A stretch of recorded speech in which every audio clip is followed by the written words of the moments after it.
Yeah, I meant to mention that. Thank you for bringing it up. All right. Well, I've always wanted to learn about music. I didn't know that I thought I would be singing in virtually. You know, you never know, right? You know, I used to work a lot.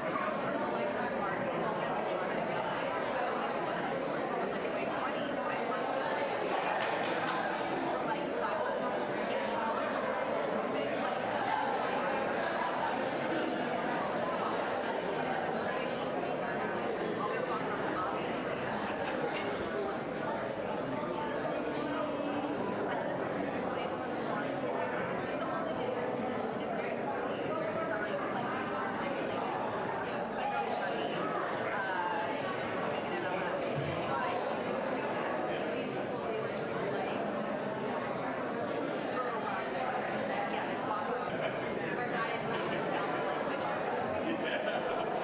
Wow.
Have to do that. Good morning.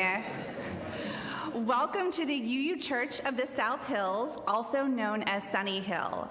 We are delighted you could join us for this service. Our mission at Sunnyhill is to create a more just and compassionate community within and beyond our walls. My name is Roxy Mountjoy, and I serve as a worship associate for this congregation. If you're a newcomer to our congregation, please go to sunnyhill.org and click on the button that says New to Sunnyhill to receive more information about our congregation and to receive our weekly email newsletter. Also, if you'd like to be greeted as a newcomer after the service, please take a red mug, and members will seek you out to make sure that you are warmly welcomed. If you're joining us online today, please say hello or good morning in the comments on Facebook or YouTube. We'd like to hear from you and extend a welcome to you as well. For all of those who are here in person, a gentle reminder, please silence your cell phones and other electronic devices so that we can enjoy this service uninterrupted by buzzing or ringing.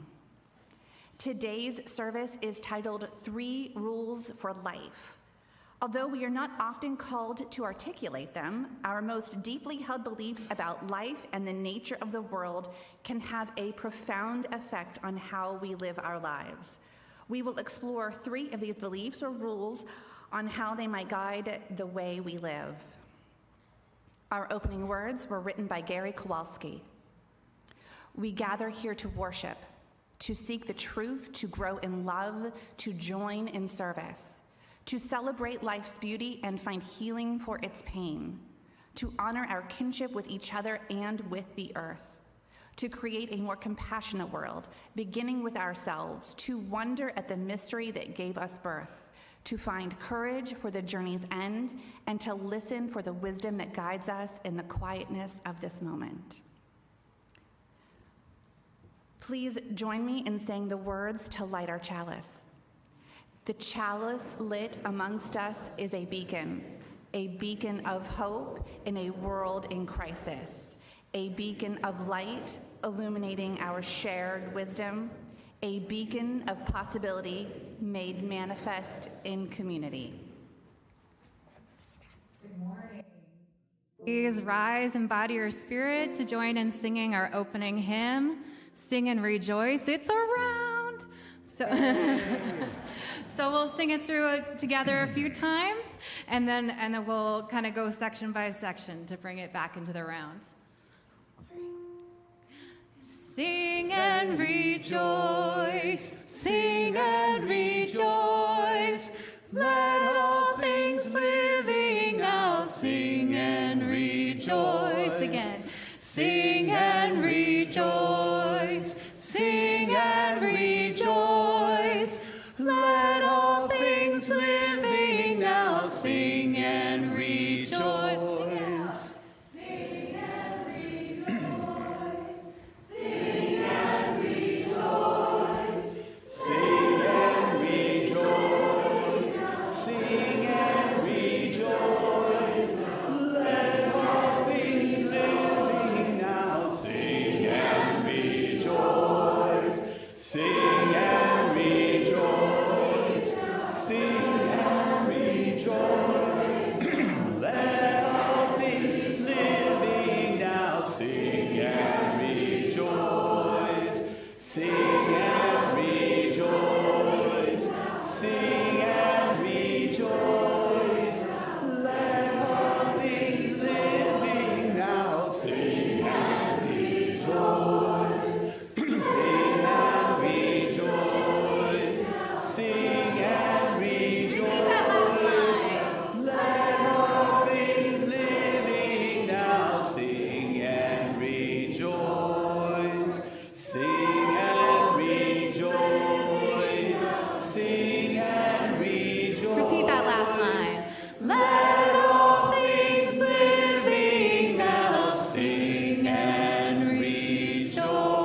and some people donated some of the material they needed to build the treehouse.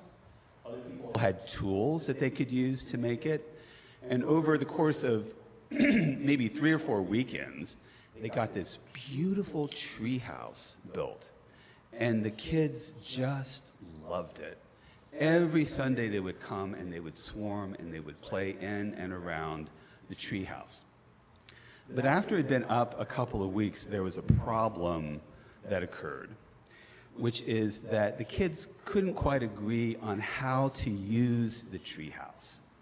Some of the younger kids basically liked to just run up as fast as they could on this rope ladder and then go through the treehouse and go down this slide on the other side, which was a lot of fun. And they just kept going around and around and around and doing that until they were exhausted. But there were other kids who were a little bit older who wanted to use the treehouse to play kind of quieter games, like playing cards or board games. And they got annoyed when some of the younger kids were running through and disrupting their game. And so at one point, it really came to a little bit of a crisis point. And there was shouting and a little bit of name calling and even a little bit of pushing and shoving that happened. And some of the adults noticed that this was going on, and they brought all the kids in right away, and they said, nobody can use the treehouse until we get all of this figured out. And there was a meeting of the Religious Education Committee to try to come up with a policy that would cover how and when the treehouse might be used. And they met for several weeks. And there wasn't very much agreement even among the adults about how it should be used. And some people felt like their children should be able to use it the way they want to because they donated more of the materials to make the treehouse than other people had. And other people didn't agree with that idea. And it was going around and around, and the minister was getting really concerned because he saw this conflict starting to get bigger and bigger, and he called some of the UUA staff people and said, you might have to come in here and intervene in this situation because everyone's very upset about this treehouse. So one day they had a congregational meeting called for after the service. And the RE committee was going to present this policy that they'd been working on for weeks while no one had been using the treehouse. And as they were in the middle of that meeting, some of the adults looked out and they saw the kids were out there playing peacefully as can be, getting along with each other just fine. And so they sent a teenager out there to check on the kids and see what was happening. And the teenager came back and said, well, here's what happened. The kids got together after church last Sunday and they sat down and they remembered something they do in their RE classes every year. They remember making a covenant, a set of guidelines about how they'll behave and when. And they talked it through. They found a covenant that they could all agree on, and now they're getting along fine. And if there are any problems, they can always just remind one another of this covenant that they made. And the adults were amazed and a little bit ashamed because they didn't even think about covenants. So it was a lesson for everybody about the power of covenants, about agreeing on things and being able to share in a way that makes sense for everybody. So with that, we will sing you out to your RE class. Look in the back for Miss Christie, who's waving. As you go, may joy surround you. As you go, go in peace. Know our love is with you always. As you go, as you go. They're gone. All right.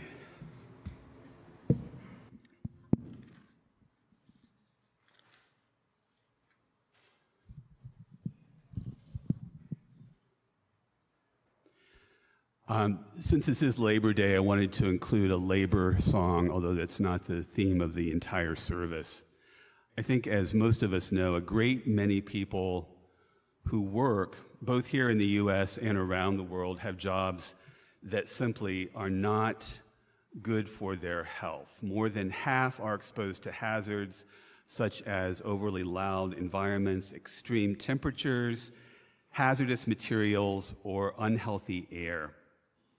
Many are subject to verbal abuse, humiliation, unwanted sexual attention, bullying, or harassment, either from their employers or from their customers. 50% of American workers report working in their free, unpaid time to meet workplace demands.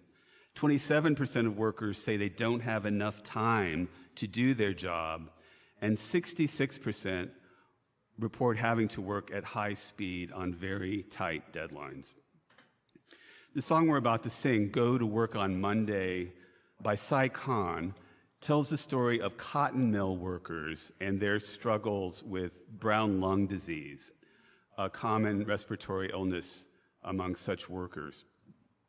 For workers with brown lung, Monday was the worst day of the week, when coughing and shortness of breath hit them the hardest.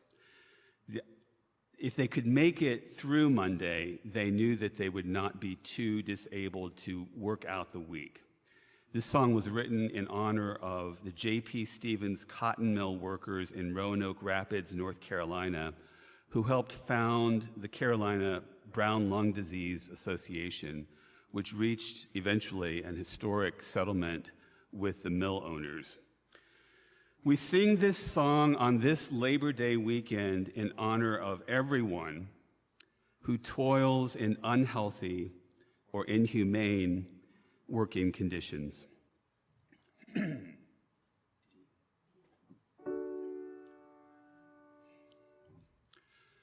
I did my part in World War II, got wounded for the nation. Now my lungs are all shot down, there ain't no compensation.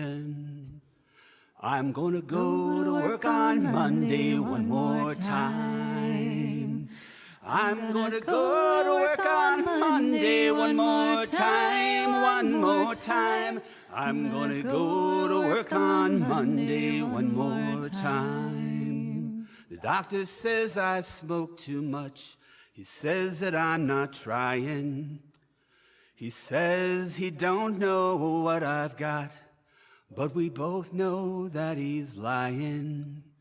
I'm gonna go to work on Monday one more time. I'm gonna go to work on Monday one more time, one more time. I'm gonna go to work on Monday one more time. The last time I went near my job, I thought my lungs were broken. Chest bound down like iron bands. I couldn't breathe for choking. I'm gonna go to work on Monday one more time. I'm gonna go to work on Monday one more time, one more time. I'm gonna go to work on Monday one more time. The politicians in this state, they're nothing short of rotten. They buy us off with fancy words, and they sell us out to cotton. I'm gonna go to work on Monday one more time. I'm gonna go to work on Monday one more time, one more time. I'm gonna go to work on Monday one more time. The doctor says both lungs are gone. There ain't no way to shake it. But I can't live without a job. Somehow I've got to take it.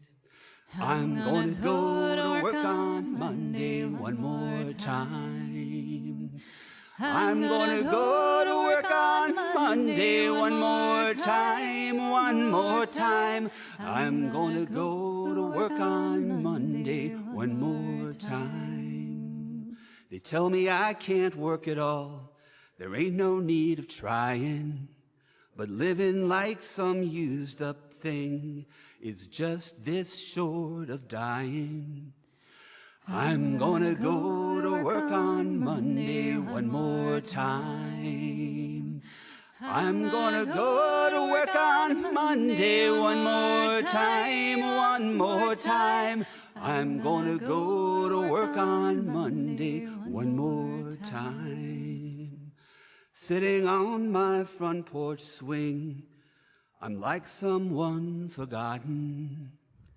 Head all filled with angry thoughts and lungs filled up with cotton.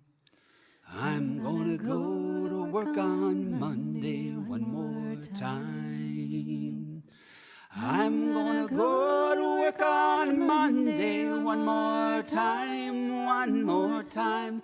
I'm gonna go to work on Monday one more time.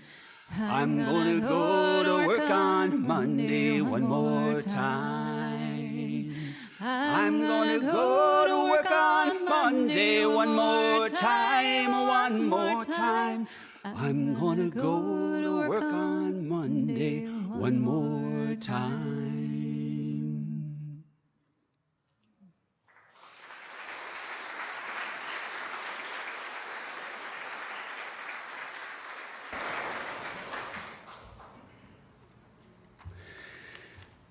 This is the moment in our service where we share joys and sorrows that have been submitted by members of the congregation.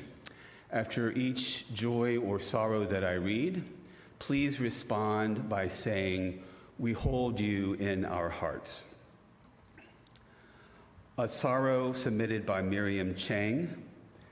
Miriam says, in January, our garbage man, Isaac, was hit by a driver in our community and had a catastrophic injury, rendering him unable to work until this week when he was cleared back to work.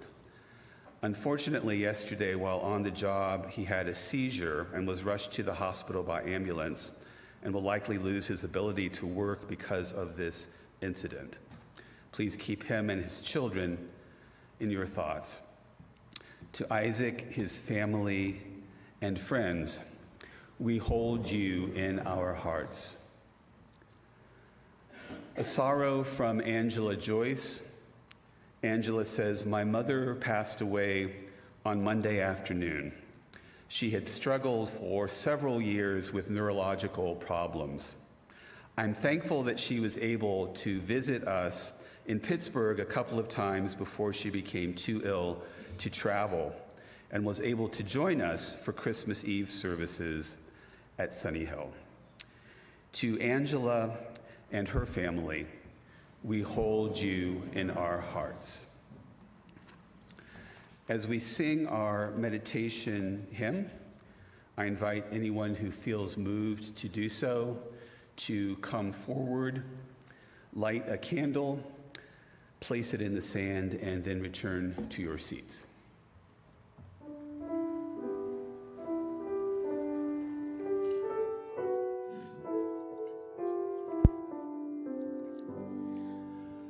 Do you hear?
Please join me in the spirit of meditation or prayer.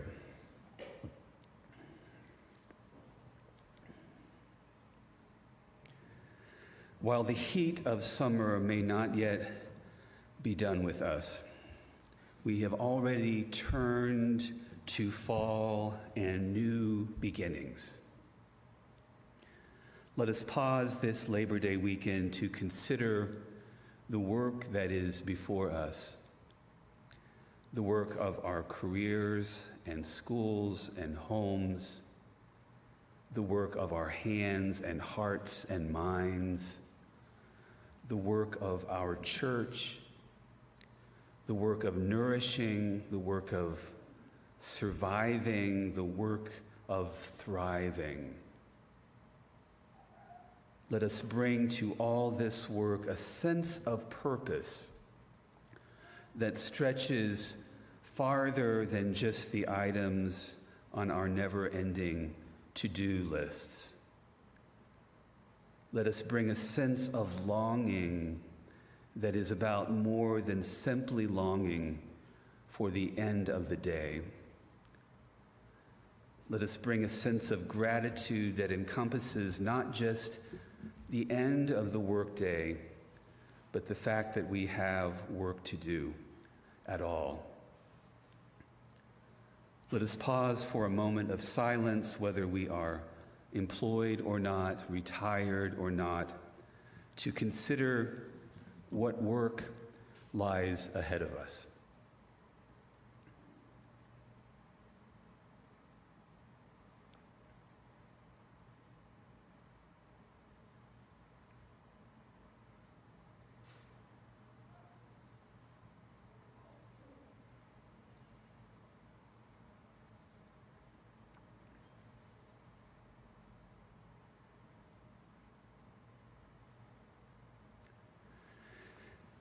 In the days and weeks and months ahead, may we bring our best selves to all the work that we do. May we love the work we do, and may we help improve the lives of all who labor. Amen.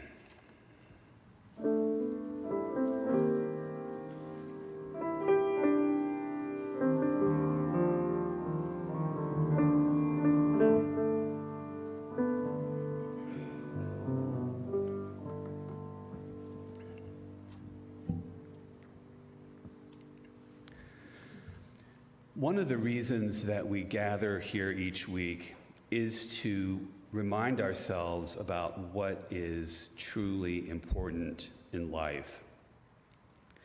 Our tendency as human beings alive in the 21st century is to be focused on thousands upon thousands of details having to do with groceries and car repairs and doctor's appointments and laundry and social media posts and returning phone calls and texts and emails and to-do lists that go on ad infinitum.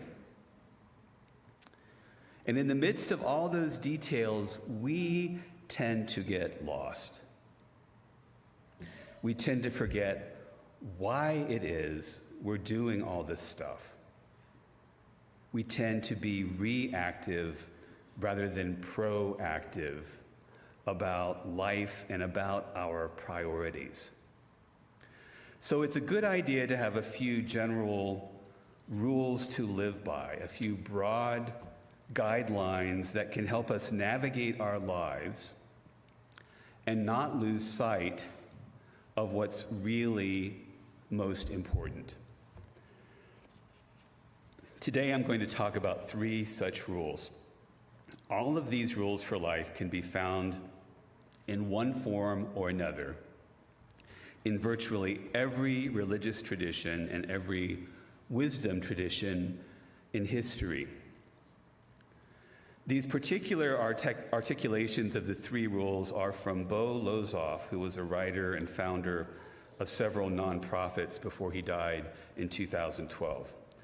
Most of Lozoff's work had to do with improving the lives of prisoners and the formerly incarcerated.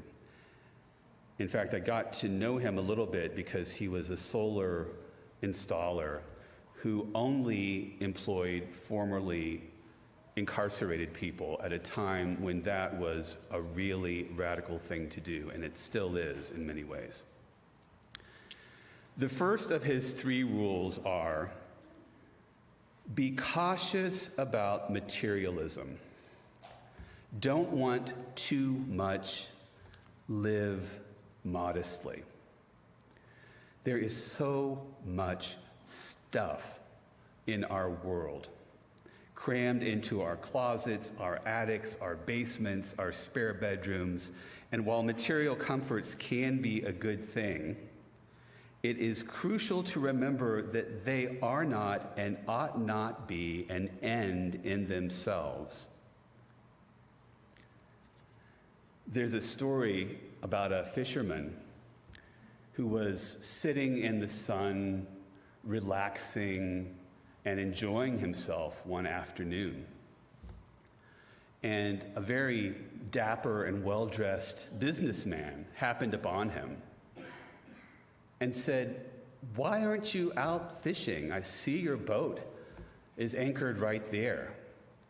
And the man said, "I've already done my fishing for the day. I've sold my fish at market, and now I'm relaxing and enjoying myself. What should I do? Why should I go out again?"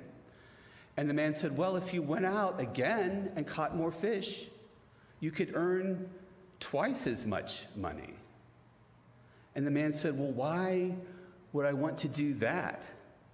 And the businessman he said, "If you made enough money, you could buy more boats, maybe a whole fleet of fishing boats. You could employ dozens, if not hundreds of people." And the man said, "Well, why would I want to do that?" And the businessman said, "Well, eventually you could earn so much money that you could just sit in the sun and relax and enjoy yourself."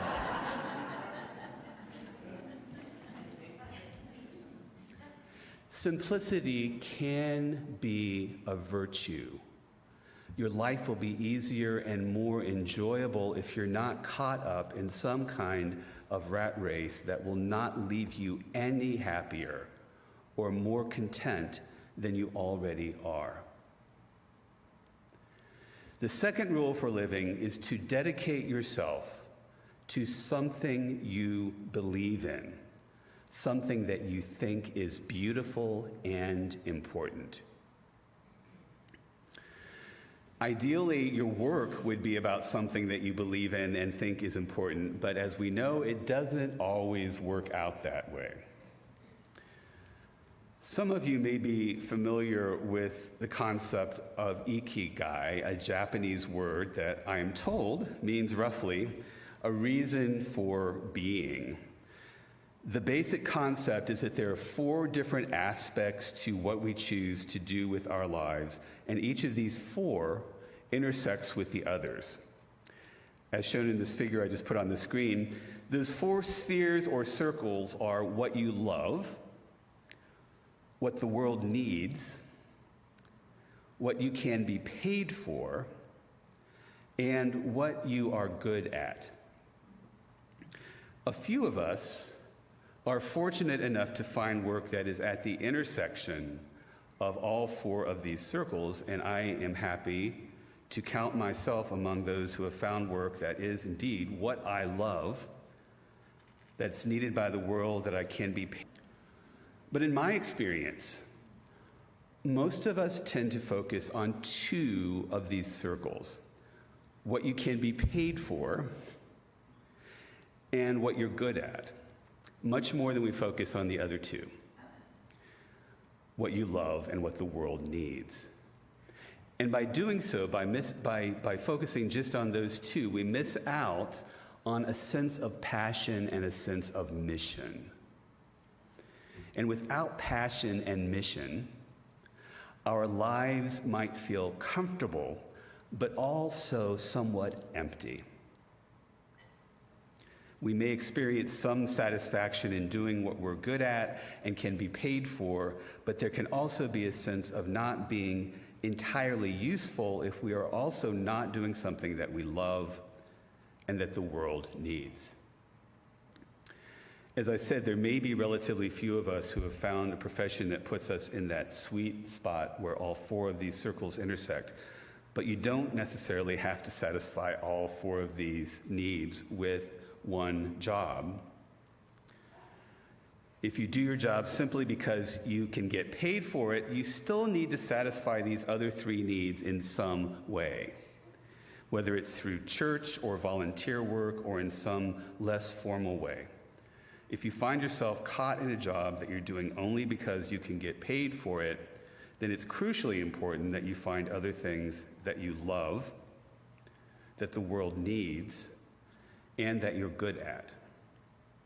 Otherwise, your life will almost certainly feel incomplete and unsatisfying. At the same time, I do want to say that I recognize that sometimes you just have to work to put food on the table. And that's okay too. And even if you're tired, perhaps especially if you're retired, it's still vitally important to dedicate yourself to something that you believe in, something you think is beautiful and important.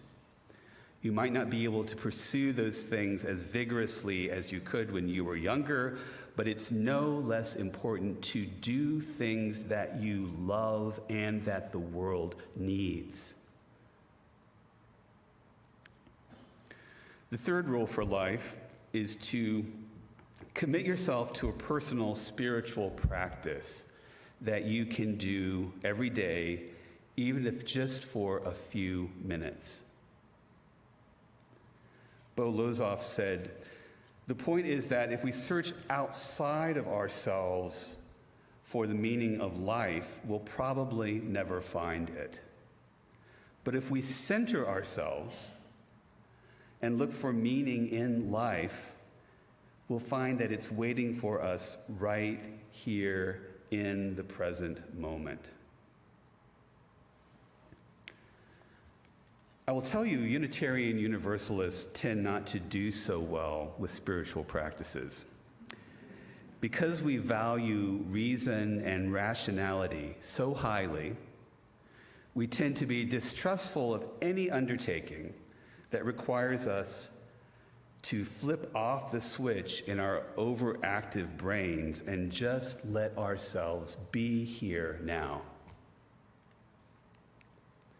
But if we don't take a moment simply to breathe every now and then, we might find ourselves to be something like tourists in our own lives rather than participants. A family friend of my parents, I recall, loved telling stories about going on vacations with his in-laws for various reasons. They would travel together to the most beautiful places all over the country and all around the world, and they would do pretty much the same thing on each of these trips. They would drive or rent a car wherever they were. They would map out a route that they were going to follow, stick as closely to that as they could, and then move on with their travel plans. But our friend was dismayed that as they were visiting such glorious sights as the Grand Canyon, his in-laws would park, pop out of the car, take a picture, and get back right in the car, ready to go on to the next thing.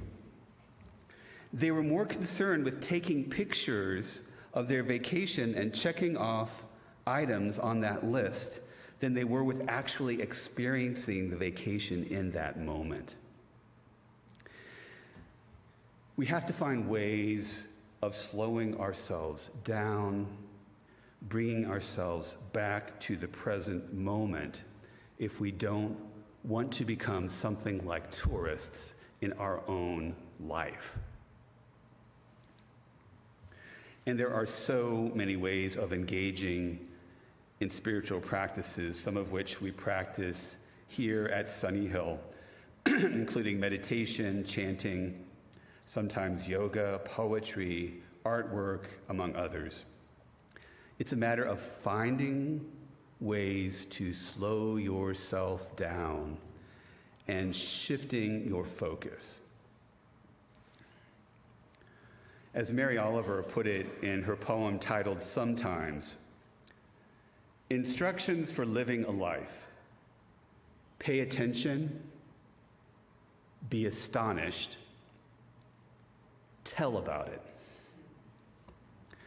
Although it seems like it might be the easiest thing in the world to do, we have to practice if we want to be able to pay attention and be astonished. And there are spiritual practices that can help get us there. So to review our 3 rules for life, as suggested by Bo Lozoff. Number 1, be cautious about materialism. Don't want too much. Live modestly. Number 2, dedicate yourself to something you believe in, something you think is beautiful and important. And number 3, commit yourself to a personal spiritual practice that you can follow every day, even if just for a few minutes. Following these 3 rules to the best of your ability will not necessarily guarantee you lifelong contentment and happiness. But if you keep these 3 guidelines in mind, it will almost certainly change your life in positive ways.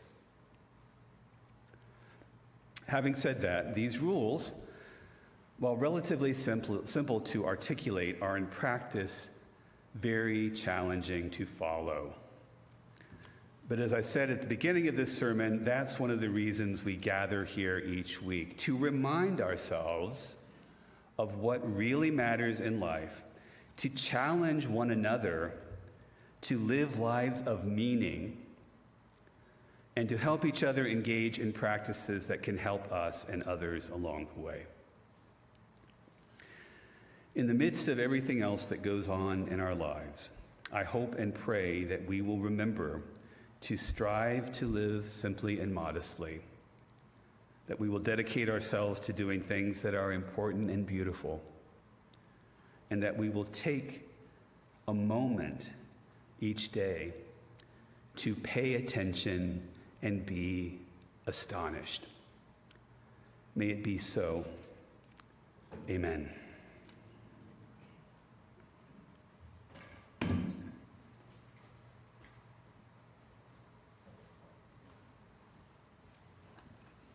Please rise again in body or spirit to sing our hymn, One More Step.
It's time for our morning offering.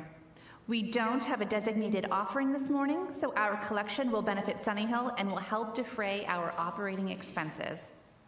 If you'd like to make a gift via our online giving system, you can do so by going to sunnyhill.org and click on the button that says Online Giving and then follow the instructions. Or you can give by text at 412-324-3130.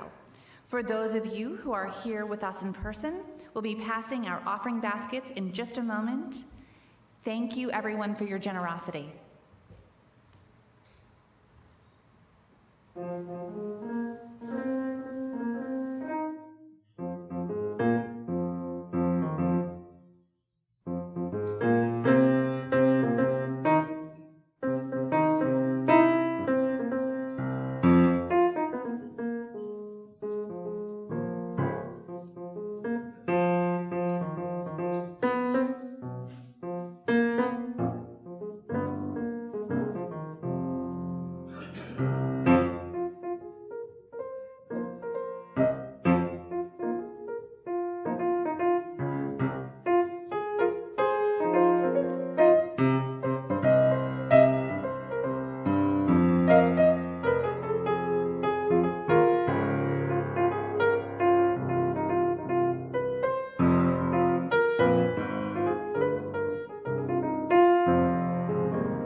Please join me in saying the words to extinguish our chalice.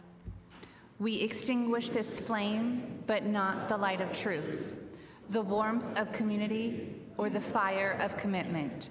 These we carry in our hearts until we are together again.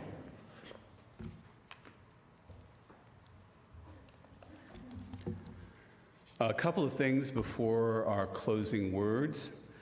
One is that our children are outside today, so parents, if you're looking for your child to pick them up after the service, look outside today because that's where they should be.